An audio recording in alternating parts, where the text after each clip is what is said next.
Saint-Esprit. Que la paix qui surpasse toute intelligence règne dans chaque foyer. Il y a 2 mois seulement.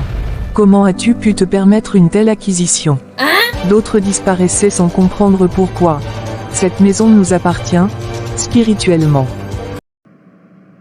Tout le monde pense qu'une maison n'est qu'un simple abri, un lieu pour se reposer, dormir et construire sa vie. Pourtant, peu de personnes savent qu'une maison est avant tout un territoire spirituel. Il existe des maisons où, en plein jour, tout paraît normal, paisible, rassurant. Mais dès que la nuit tombe, une autre réalité s'installe. Des bruits inexpliqués, des pas dans les couloirs, des ombres furtives, des oppressions, des cauchemars récurrents, des conflits soudains qui surgissent sans raison apparente. Et si ta maison n'était pas aussi vide que tu le crois? Et si, pendant que tu dors, certaines présences y circulaient librement? Beaucoup s'installent sans jamais prier, sans jamais consacrer leur maison au Seigneur, sans chercher à discerner ce qui s'y est passé avant eux. Résultat, ces lieux deviennent des espaces ouverts, des marchés spirituels nocturnes où les sorciers opèrent en silence. Car une maison sans prière n'est jamais neutre. Elle devient vulnérable. Bienvenue sur Parole de vie. Reste bien jusqu'à la fin, car ce que tu vas entendre est tiré d'une histoire vraie qui s'est réellement déroulée au Congo. Ce témoignage n'est pas là pour faire peur, mais pour révéler, avertir et éveiller. Après avoir suivi cette histoire jusqu'au bout, tu ne verras plus jamais ta maison de la même manière. Ta compréhension spirituelle sera bouleversée, et ta vie ne sera plus jamais la même.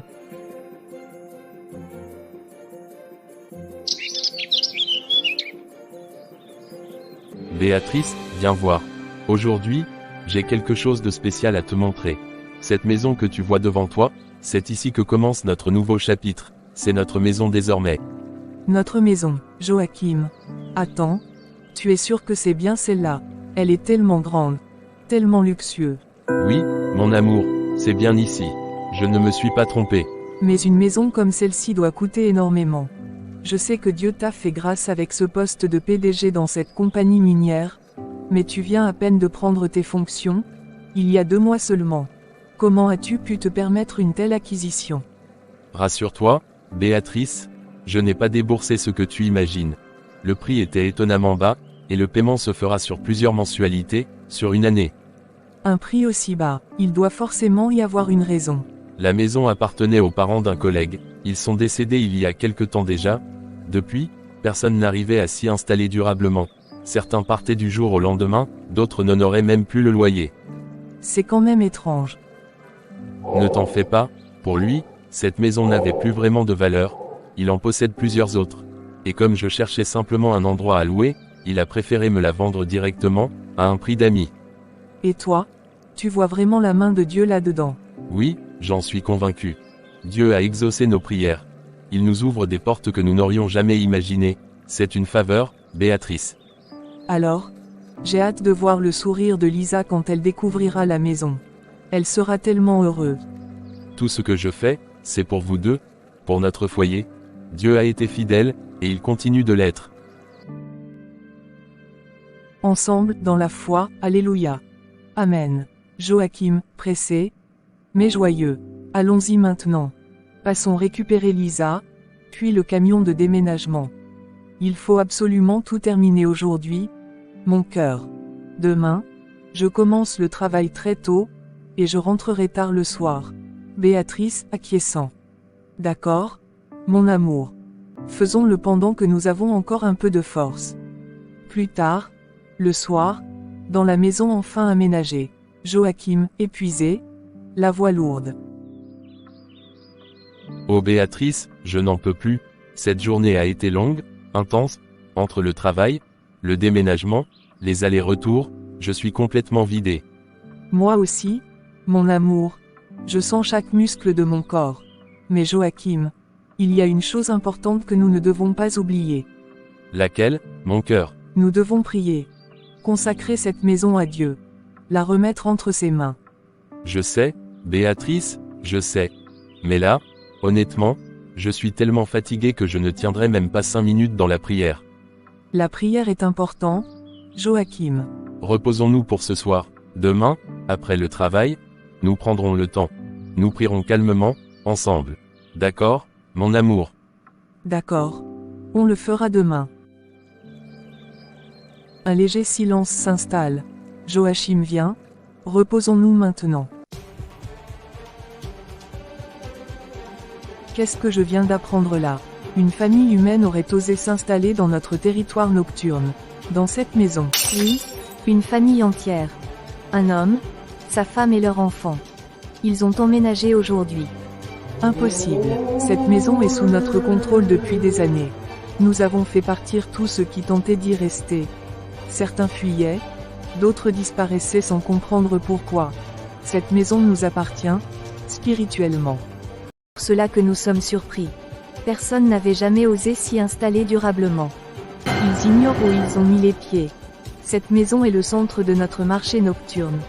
C'est là que nous nous rassemblons, là que les échanges se font, là que la viande spirituelle circule. Mais comment ont-ils pu l'obtenir? L'ancienne propriétaire nous l'avait consacrée avant sa mort. Elle faisait partie de notre cercle. Une fidèle. Elle savait que cette maison ne devait jamais revenir à des étrangers. Apparemment, son fils a pris une décision stupide. Il a vendu la maison sans consulter personne. Vendu, à qui? À un homme venu de l'extérieur. Il ne fait pas partie des nôtres. Aucun lien avec la sorcellerie du village. Alors il pense être propriétaire. Il se trompe lourdement. On ne devient pas propriétaire de ce qui nous appartient déjà. Que comptes-tu faire? Je ne peux pas agir seul. Cette affaire dépasse une simple intrusion. Je dois prévenir la présidente de la confrérie du quartier. Elle doit être informée immédiatement. Exactement. Dis à Kélia de rester en alerte. Qu'elle observe cette famille. Qu'elle nous tienne informés de leurs habitudes, surtout la nuit. Très bien. Nous attendrons les instructions. S'ils ne prient pas, s'ils n'ont pas consacré cette maison, alors ils ont déjà ouvert une porte. La servante s'inclinant, nerveux. Président, pardonnez mon intrusion sans convocation. Mais ce que je viens annoncer ne peut pas attendre. Parle. Je t'écoute. Nami m'a transmis une information troublante. La maison où se tient notre marché spirituel n'est plus vide. Et alors, des humains y entrent souvent, nous les avons toujours fait fuir.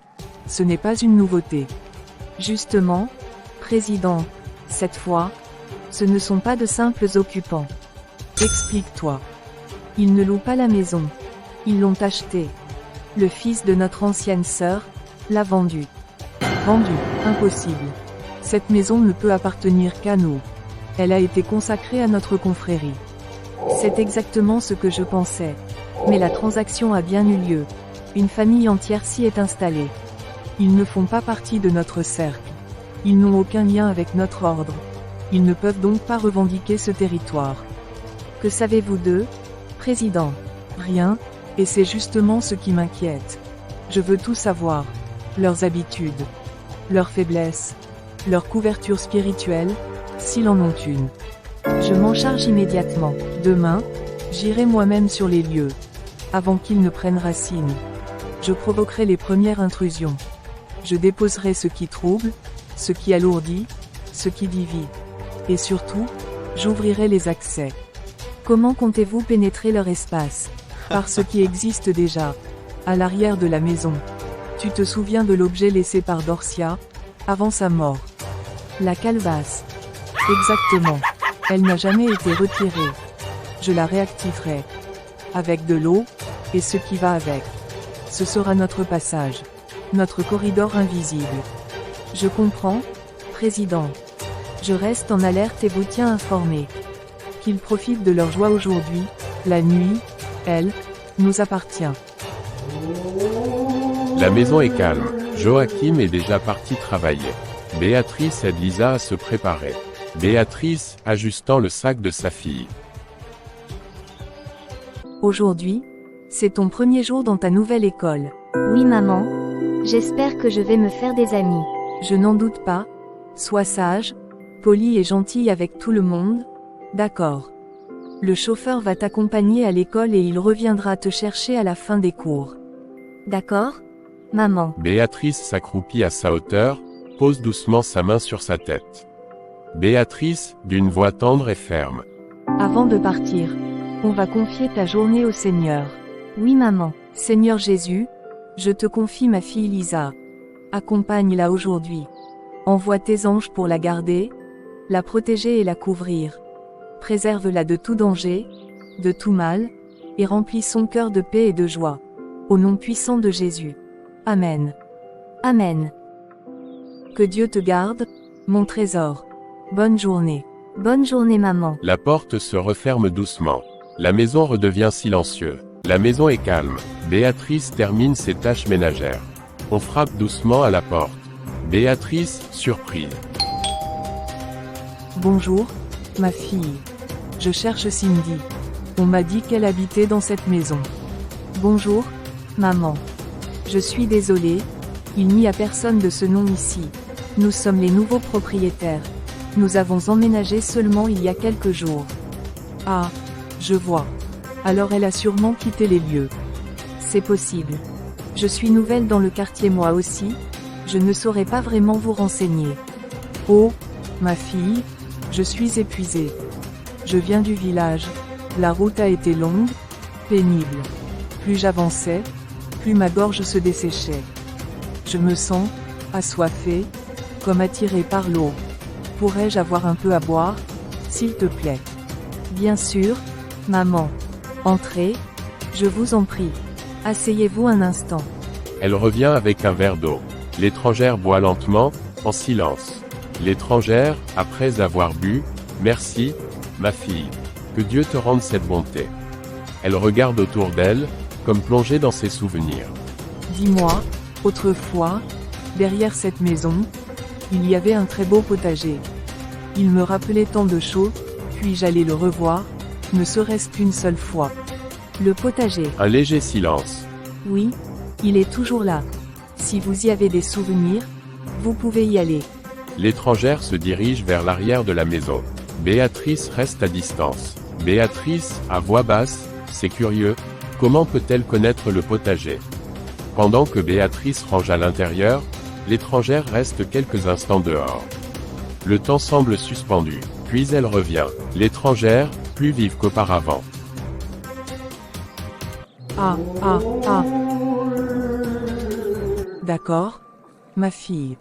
Je vais reprendre la route maintenant. D'accord maman. J'espère que nous nous reverrons. Peut-être, si Dieu le permet. L'étrangère s'éloigne rapidement. Béatrice reste seule, regarde vers le potager. Béatrice, pensée intérieure. Cette dame était étrange. Elle semblait si fatiguée, et pourtant, elle est repartie si vite. Était-elle vraiment venue chercher une personne, ou autre chose? Un léger malaise s'installe. Le vent souffle doucement.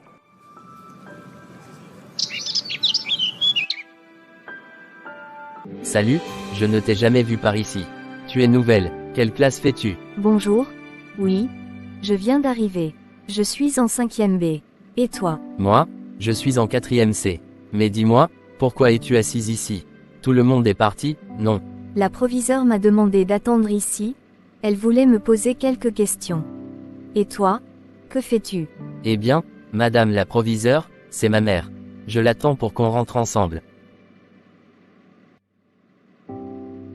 Lisa, te voilà déjà. Et je vois que tu as fait connaissance avec mon fils. Oui, madame la proviseure. Très bien. Alors, j'aimerais te poser quelques questions. Je sais que vous êtes nouveau dans la région. Que font tes parents? Et pourquoi avoir déménagé en plein milieu de l'année scolaire? Y a-t-il une raison particulière?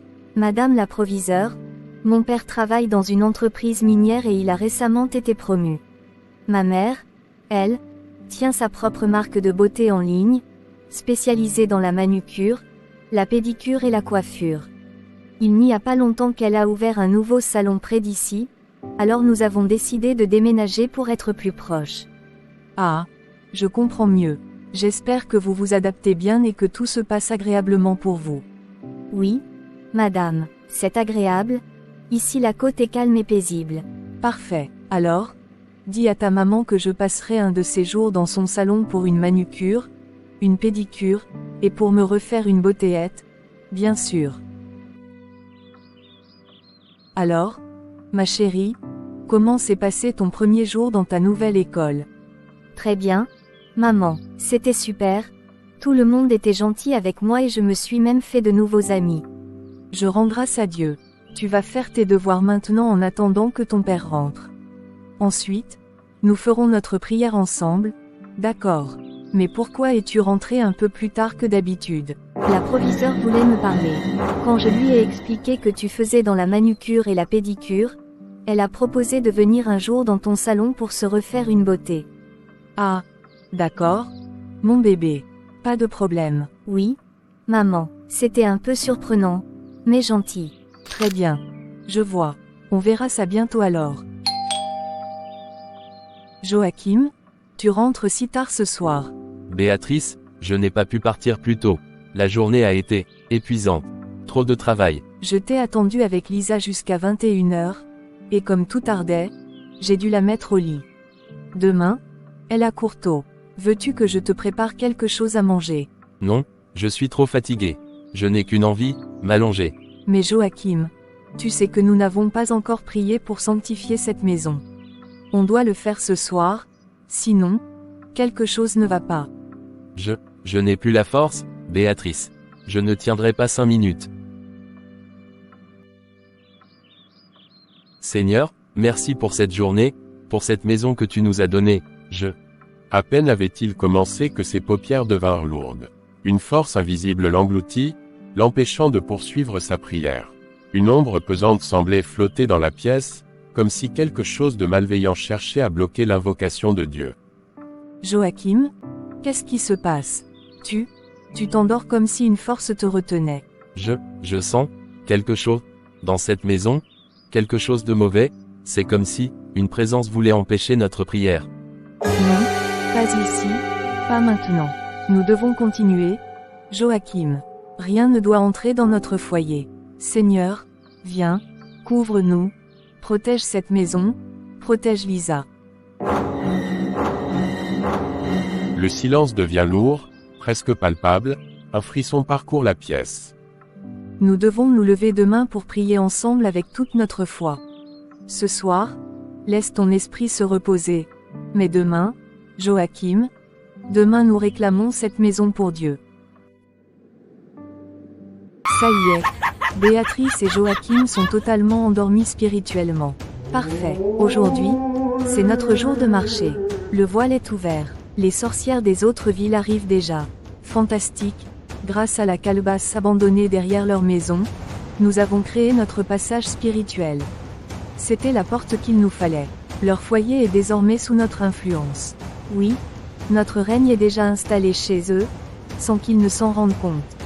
Ce n'est plus qu'une question de temps avant que leur paix se transforme en chaos. Rire sourd, étouffé par l'obscurité. Et leur fille, Lisa, tu aurais dû l'entendre aujourd'hui à l'école. Quand je lui posais des questions sur ses parents, elle se vantait sans retenue. Mon père est PDG d'une compagnie minière, ma mère fait du business en ligne. Quelle fierté déplacée. Nous allons l'éteindre. Cet enfant connaîtra les larmes avant de comprendre. D'autant plus que la présidente nous a donné l'ordre d'agir vite. Leur cas doit être réglé sans délai. Nous allons frapper leur foyer de plein fouet. Problème sur problème. Maladie, tension, perte, jusqu'à ce que Béatrice et Joachim regrettent d'avoir posé leurs valises dans cette maison. Certaines maisons ne doivent jamais être habitées. Celle-ci nous appartient déjà, spirituellement. Nous les tourmenterons au point qu'ils seront contraints de la revendre. Il est temps d'ouvrir le marché. Nous devons arriver avant les autres. Un vent invisible se lève, les ombres s'allongent, le marché spirituel s'éveille dans le silence de la nuit. Mais, où suis-je? Ces bruits, ces ombres, pourquoi tout est si sombre et mouvant? Bienvenue, petite âme, tu oses t'aventurer ici. Maman, papa, quelqu'un est là. Je vois des gens, en noir, leurs yeux, ils brillent, comme des flammes. Lisa, tremblante, recule derrière un arbre. C'est quoi? Ce marché, ces sorciers, que veulent-ils? Le sol tremble sous mes pieds, comme si la terre elle-même me parlait, voix chuchotante, le passage t'attend, derrière la calebasse, tu ne peux pas l'ignorer.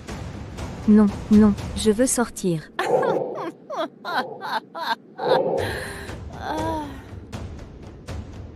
Une ombre surgit derrière elle, mais au lieu d'attaquer, elle se fond dans le brouillard, laissant Lisa seule, haletante, tremblant. De l'autre côté, Béatrice, dans son rêve, intriguée, voix grave.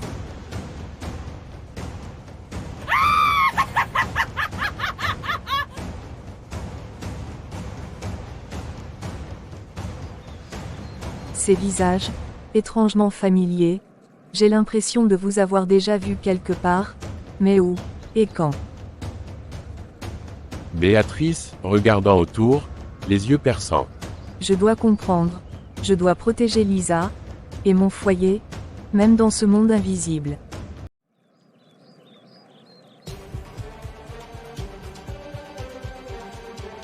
Ombre, autour, chuchotant. Tu ne peux rien contre nous. Je vous ai déjà vu, je reconnais vos intentions, mais je ne vous laisserai pas approcher de ma fille. Une lueur dorée entoure Béatrice, dissipant un peu la brume, mais les murmures continuent, comme un avertissement silencieux. Bonjour ma chérie, Lisa. Pourquoi tu n'es pas encore descendue pour l'école? Tu n'as pas assez dormi. Lisa, faiblement, se tenant la tête. Maman. Je ne me sens pas bien. J'ai comme une pression dans ma tête. Et des voix. Elle me parle. Chuchote. Des voix, non. Ma chérie. Je n'entends rien. Calme-toi. Respire. Nous sommes juste toutes les deux. Non. Maman. Je les entends. Et ça me fait mal. Tellement mal. D'accord. On va prier. Ensemble. Ne bouge pas. Lisa hurle, la voix se brisant. Maman, ça brûle? Ma tête. Je ne peux plus. Béatrice, terrifiée. Lisa. Tiens bon. Lisa s'effondre dans les bras de sa mère, Béatrice, paniquée, parlant à voix basse. Non, pas maintenant. Mon bébé, à l'hôpital Béatrice, à bout de souffle, parlant au médecin. Docteur, je vous en supplie, qu'est-ce qui se passe avec ma fille? Pourquoi soudainement? Madame, votre fille présente une forme rare d'encéphalopathie progressive, une maladie qui attaque le système nerveux central. Elle provoque des cris, des pertes de conscience et des dommages irréversibles si nous n'agissons pas immédiatement. Une encéphalopathie, mais elle n'a jamais eu de problème. Docteur, comment cela est-il possible? Certaines formes restent silencieuses pendant longtemps. Elles se révèlent soudainement, souvent après un choc physique ou émotionnel. C'est dangereux, mais nous allons tenter une intervention. Faites tout, je vous en supplie, sauvez ma fille. Nous devons la placer sous soins intensifs, puis commencer un protocole pour stabiliser son état, mais il faudra être vigilant, chaque minute compte. Très bien, faites ce qu'il faut, je reste avec elle. Béatrice appelle sa mère, maman Anastasie Béatrice, d'une voix tremblante, pleurant. Maman, je n'y arrive pas. Lisa, elle est tombée malade. Le médecin, c'est grave. Je sais plus quoi faire. Béatrice, respire, calme-toi. Je suis là, tu n'es pas seule. Mais maman, je ne comprends pas, comment ça a pu arriver. Je l'ai vue si vivante ce matin, et maintenant, c'est comme si le monde s'effondrait. Écoute-moi, ma fille, Dieu ne nous abandonne jamais. Même dans les ténèbres les plus profondes, il est là. Tu dois tenir, pour Lisa, pour toi. Mais maman, j'ai peur, tellement peur. Je sais, ma fille, c'est normal. Mais rappelle-toi, tu n'as pas à affronter ça seule. On va prier, on va trouver de l'aide, et on va se battre, ensemble. D'accord, maman? Je vais essayer. De l'autre côté. Joachim entre dans l'ascenseur, un peu pressé. Une jeune femme est déjà là, regardant ses mains. La porte se referme derrière lui. Joachim, souriant poliment. Bonjour.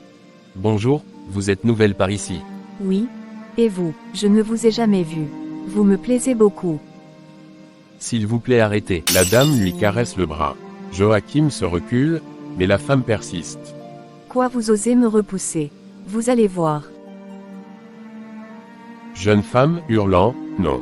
Arrêtez, ne me touchez pas. Elle tombe en arrière, simulant une chute, et se met à crier de toutes ses forces. Jeune femme, aidez-moi.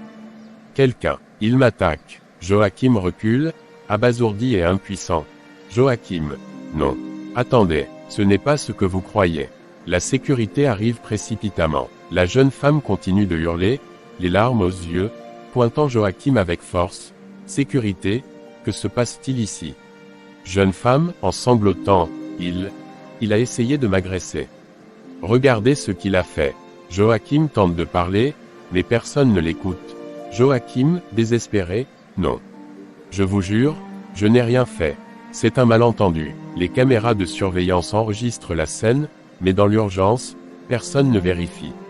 La sécurité appelle la police, et Joachim est menotté sous le regard incrédule des collègues.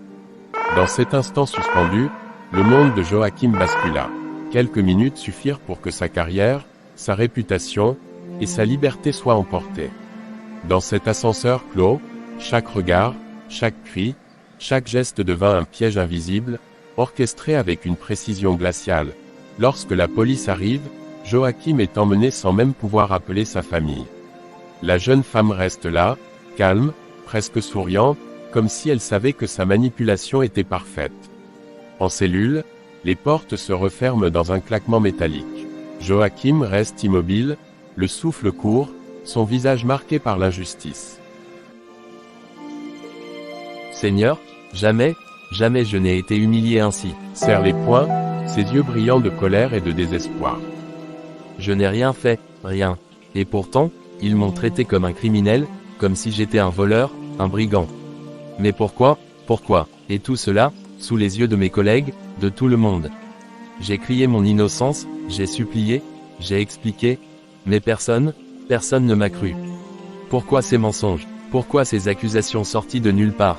Mon Dieu, qu'ai-je fait pour mériter ça? Il passe ses mains sur son visage, la voix étranglée par l'émotion.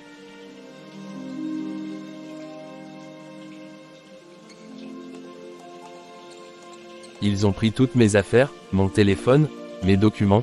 Je ne peux même pas appeler Noria, pas moyen de lui dire de trouver un avocat, pas moyen de faire quoi que ce soit. Un long silence. Il lève les yeux vers le plafond sombre, comme s'il cherchait un signe divin. Mon Dieu, ne m'abandonne pas, s'il te plaît, ne me laisse pas seul dans cette obscurité. Joachim, les yeux remplis d'inquiétude en voyant Béatrice entrer. Oh, Béa, enfin, je commençais à m'inquiéter. Je me disais, peut-être, que toi aussi tu m'avais oublié. Mon chéri, comment pourrais-je t'oublier? Comment pourrais-je? C'est juste, avec la maladie de notre fille, je n'ai presque pas eu un instant de répit, ces derniers jours. Récemment, Lisa, elle a fait une crise. Elle est dans le coma, je ne sais plus, je ne comprends pas ce qui arrive à notre famille, pourquoi tant de persécutions. Mais je te promets, Joachim, je vais tout faire pour te trouver le meilleur avocat, et te sortir de là. Courage, ma femme, courage. Merci d'être là pour moi. Par la grâce de Dieu, nous nous en sortirons, nous devons y croire, ensemble. Le silence s'installe, lourd et solennel, mais dans ce silence, une promesse de lutte et d'espoir brille entre eux. Béatrice, en larmes, appelle sa mère Anastasie au téléphone.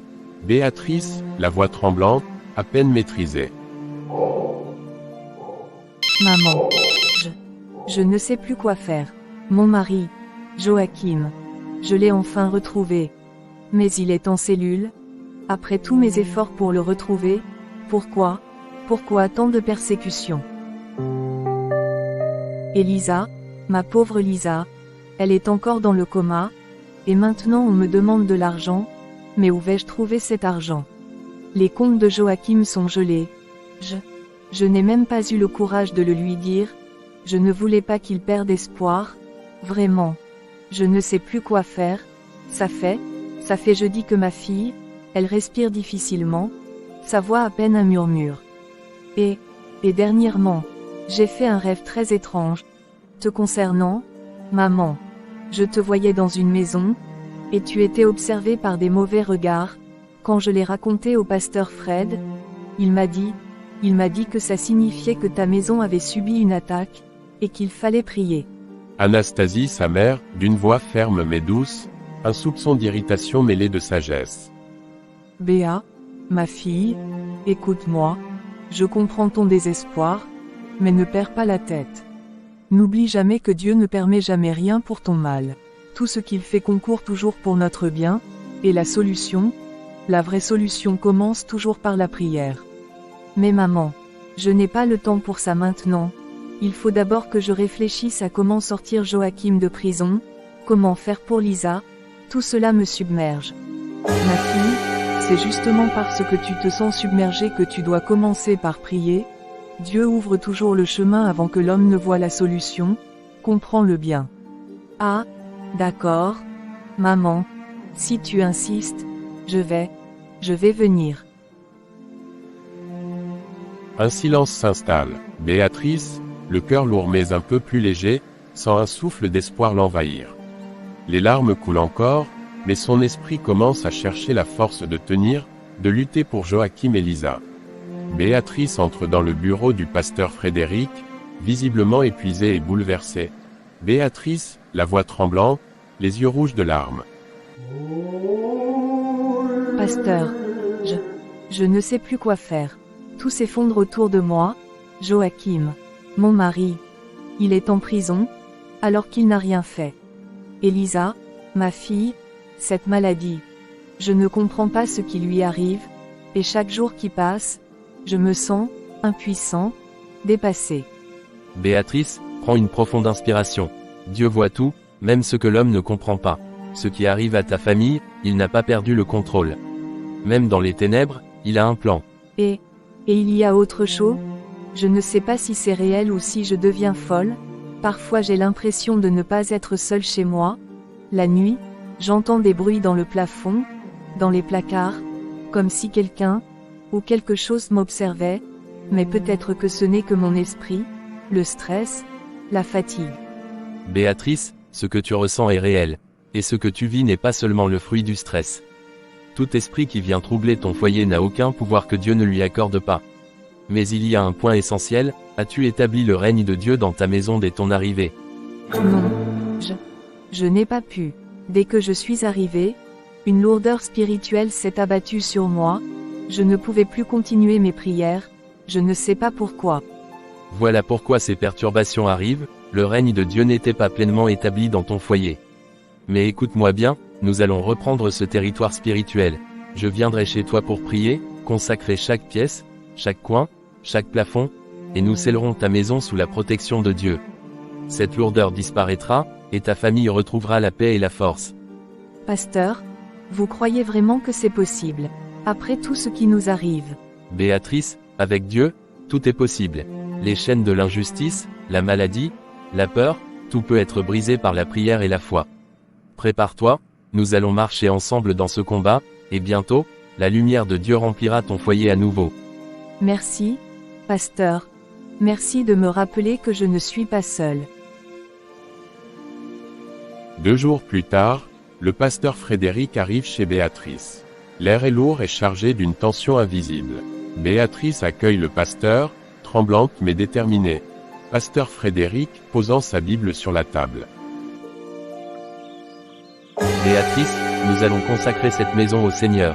Prépare ton cœur, car nous allons chasser toute obscurité qui tente de s'y attacher. Oui, pasteur. Je sens depuis des semaines, quelque chose ici, comme si la maison respirait autre chose que la paix. Le pasteur commence les prières. La maison gronde, des craquements dans le plafond, des portes qui claquent, des voix étouffées semblent murmurer des mots incompréhensibles. Au nom de Jésus-Christ, je déclare que toute force des ténèbres doit quitter cette maison. Tout esprit mauvais, toute puissance contraire à Dieu, vous êtes brisés et chassés.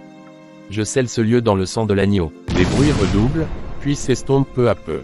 Le pasteur fait une pause, son regard pénétrant fixé sur Béatrice. Je sens qu'il y a eu des forces obscures ici. Depuis ton arrivée, quelque chose de particulier s'est produit. As-tu remarqué un événement étrange ou un visiteur inhabituel? Béatrice, réfléchissant longuement. Oui, il y a quelques jours, une vieille dame est venue. Elle disait chercher une amie, Cindy, mais je lui ai dit qu'aucune Cindy n'habitait ici. Elle a insisté pour visiter le potager, disait que cet endroit lui avait beaucoup marqué, je n'ai pas compris.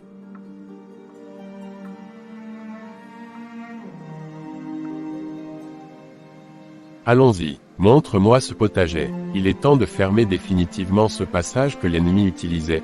Ils arrivent devant le potager. Une calebasse vieille et mystérieuse repose contre la haie. Le pasteur se tient devant elle.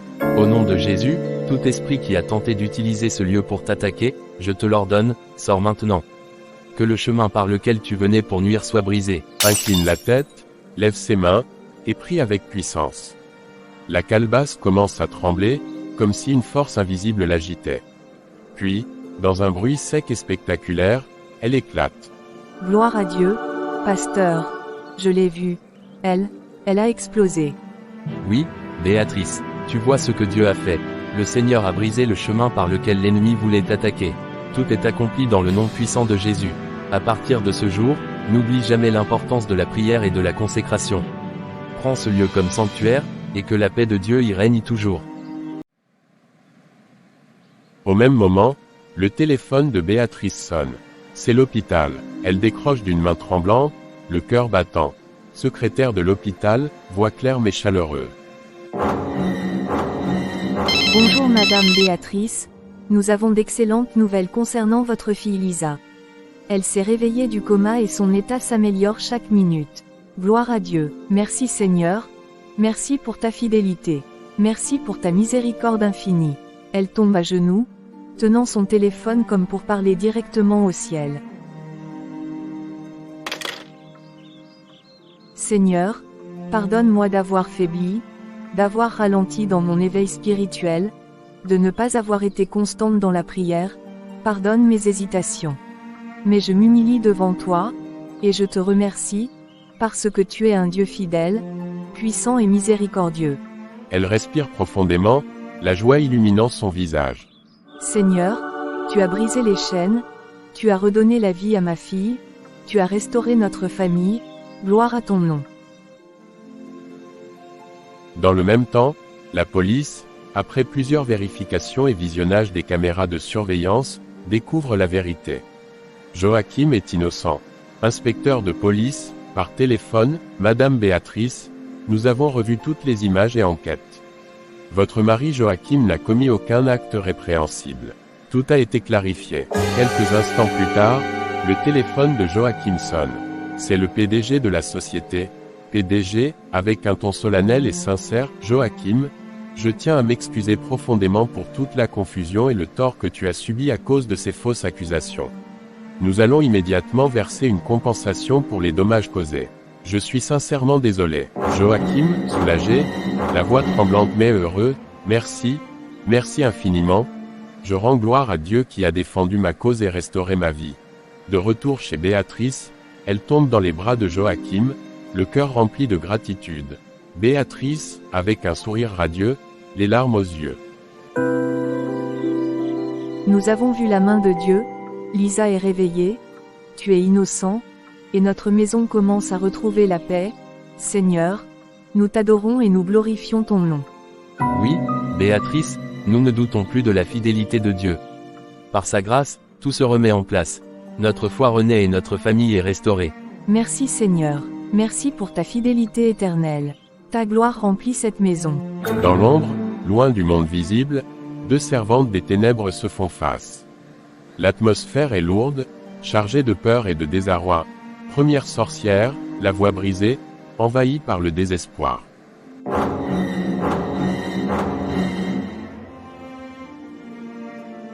Notre mission a totalement échoué.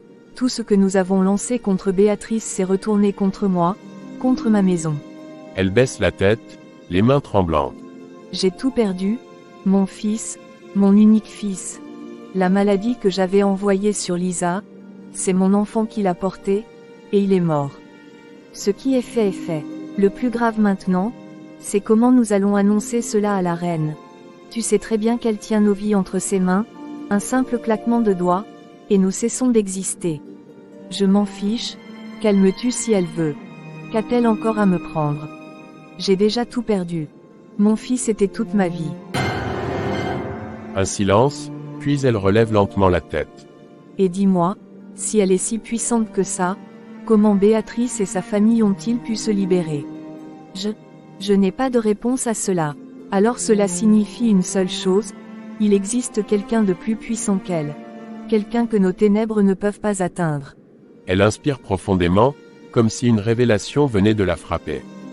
J'aimerais connaître leur Dieu, parce que ce monde des ténèbres ne m'a apporté que la perte, la douleur et la mort. Moi, je veux renoncer. Renoncer, tu sais ce que tu dis.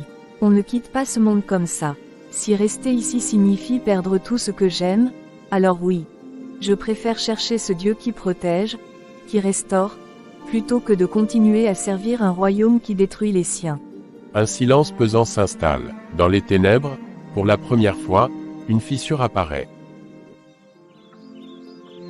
Béatrice, pardonne-moi, je t'en supplie. Béatrice, bouleversée, se levant aussitôt. Mais, Madame la proviseure, pourquoi me demandez-vous pardon? Relevez-vous, je vous en prie. La femme, refusant de se lever. Non, je ne peux pas. Je suis la cause de tous tes malheurs. C'est moi qui ai voulu détruire ton foyer. Béatrice recule, choquée. Que dites-vous? Je ne comprends pas. Ta maison était sur notre terrain. Ici, c'était notre marché, notre zone d'opération. Depuis que vous vous êtes installés, nos activités ne marchaient plus. Nous vous avons endormis spirituellement. Il y avait trop de lumière, trop de prières, trop de paix.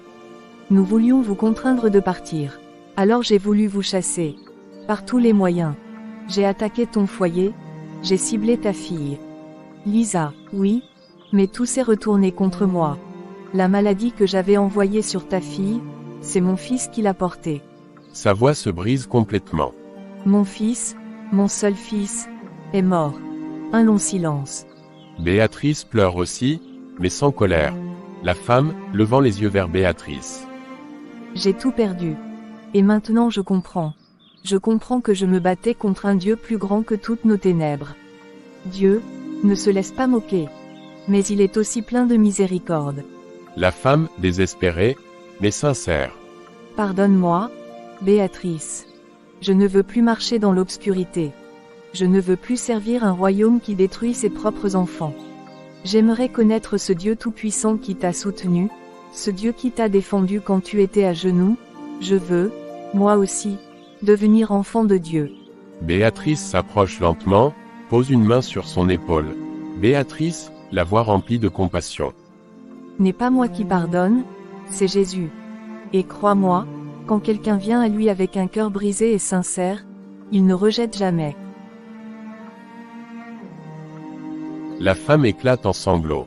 Béatrice la prend dans ses bras. Béatrice, levons-nous, et prions ensemble.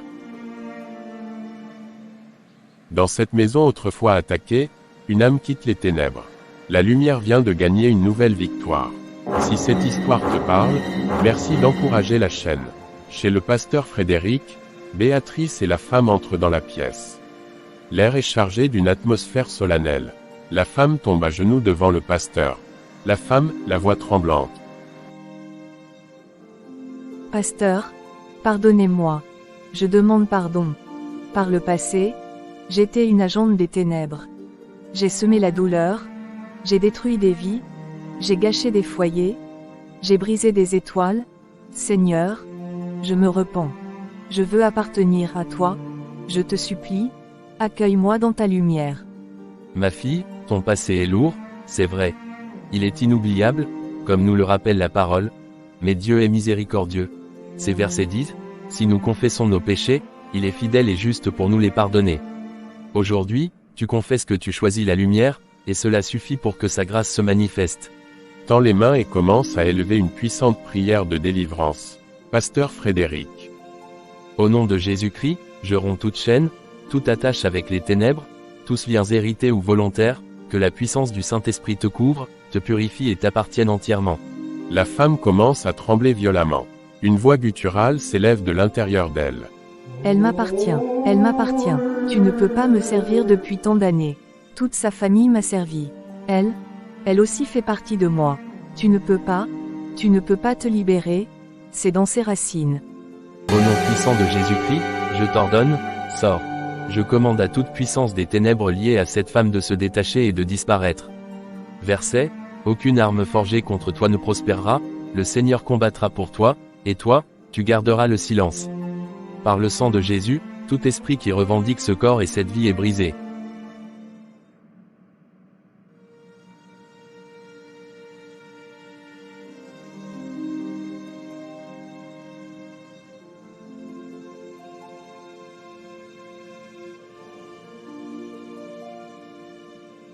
Au secours, le feu ça brûle.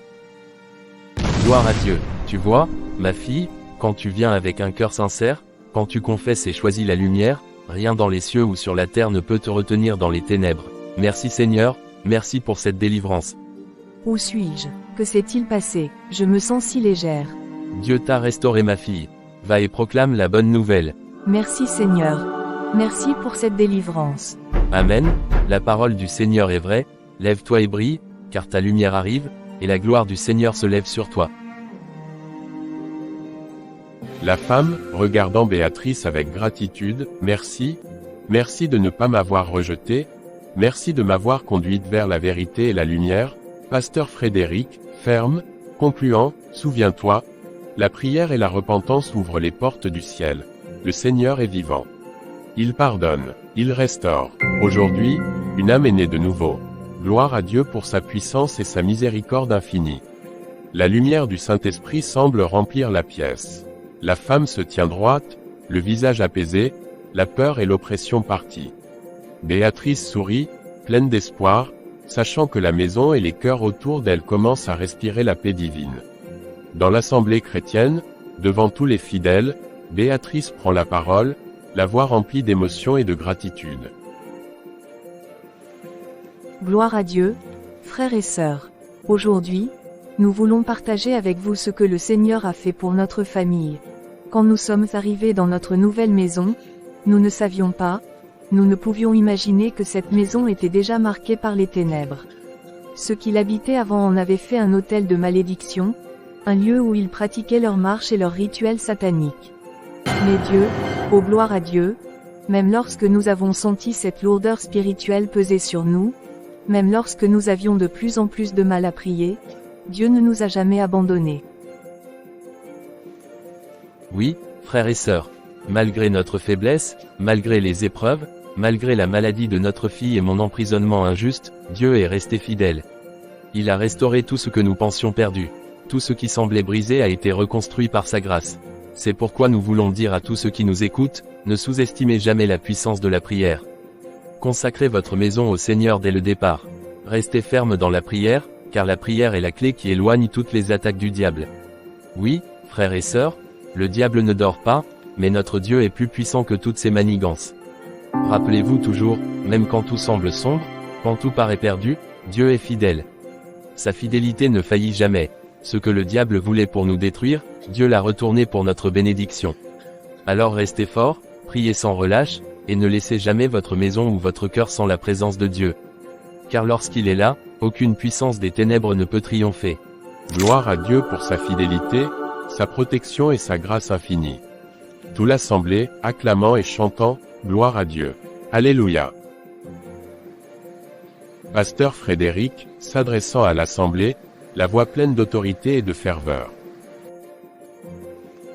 Frères et sœurs, quel témoignage glorieux! Louez le Seigneur pour Béatrice et Joachim. Applaudissons ensemble ce témoignage qui honore le nom puissant de notre Dieu. L'assemblée applaudit, certains lèvent les mains, d'autres pleurent de joie. Pasteur Frédéric, levant les mains, solennel. Alléluia. Aujourd'hui, nous proclamons ensemble la victoire de Jésus-Christ sur toutes les ténèbres, sur toute malédiction, sur tout esprit destructeur qui cherche à s'attaquer aux maisons de ses enfants. Écoutez-moi bien verset Psaume 122 verset 7, car le Seigneur lui-même vous donnera le signe, voici, je mettrai la paix dans vos maisons et la sécurité dans vos foyers. Et comme il est écrit verset Proverbe 18 verset 10, le nom du Seigneur est une tour forte, le juste s'y réfugie et se trouve en sûreté. Maintenant, élevez vos mains et vos cœurs avec moi, car nous allons bénir vos maisons et vos familles par la puissance de l'Esprit Saint. Pasteur Frédéric, priant avec puissance, l'Assemblée en adoration. Seigneur Tout-Puissant, Père Céleste, nous venons devant toi aujourd'hui pour proclamer la protection de chaque foyer ici présent. Que tes anges gardent chaque porte, chaque fenêtre, chaque coin de la maison. Que tout plan des ténèbres, toute attaque spirituelle, tout esprit de malédiction qui cherche à s'infiltrer dans nos demeures, soit brisé au nom de Jésus. Nous déclarons que cette maison est consacrée à toi, Seigneur, et que nul esprit impur n'y trouvera de place. Comme il est écrit verset Psaume 91 verset 10, aucun mal ne t'atteindra, aucun fléau ne s'approchera de ta tente. Nous lions toute sorcellerie, tout esprit destructeur, et nous les jetons dans l'abîme, car Jésus a tout accompli. Seigneur, remplis chaque maison ici avec ton Saint-Esprit. Que la paix qui surpasse toute intelligence règne dans chaque foyer. Que les enfants grandissent dans la crainte de Dieu, que les époux et épouses soient unis dans l'amour et dans la foi. Que toutes les promesses de bénédiction que tu as pour tes enfants se manifestent dans leur vie et dans leur maison. Nous proclamons que le diable n'a plus aucune autorité sur aucune maison ici.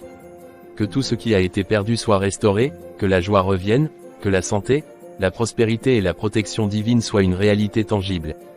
Comme il est écrit verset Psaume 91 verset 11, il a donné des ordres à ses anges à ton sujet, pour te garder dans toutes tes voies.